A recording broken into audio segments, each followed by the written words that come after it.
Hello class 10 students, welcome to my channel Online Biology Tutorials. There is another problem from the chapter number 9, Heredity and Evolution, and the problem says if two parents with genotype capital R, capital Y, small y each are crossed together, what is the probability to get homozygous dominant and homozygous recessive offspring?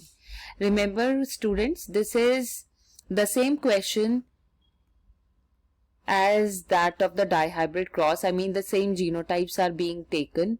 So this was the genotype you studied in the dihybrid cross. We took it in the F1 generation, and after that we made the Punnett square like this.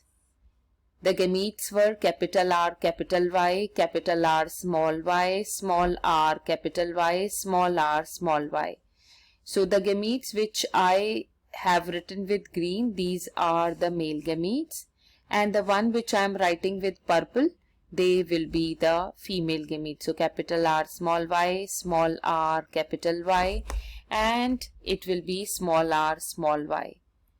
So these are going to be our male and female gametes. We will fill our Punnett square to get the genotypes of the offsprings of the F2 generation.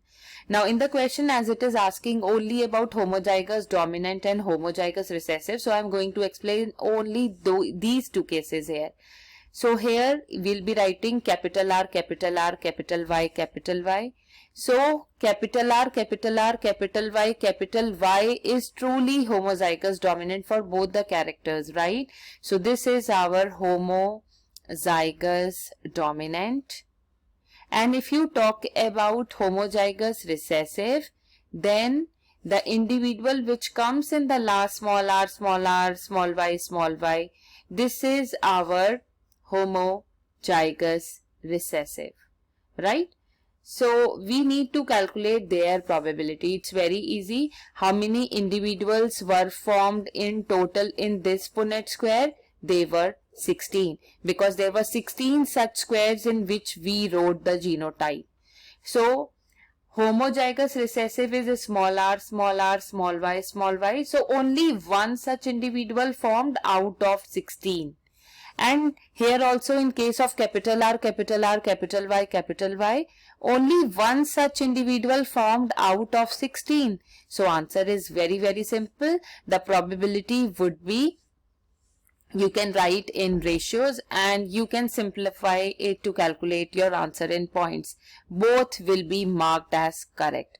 So probability of homozygous dominant is same to the probability of homozygous recessive, because both type of genotypes were received in one number out of 16 individuals being formed in the Punnett square.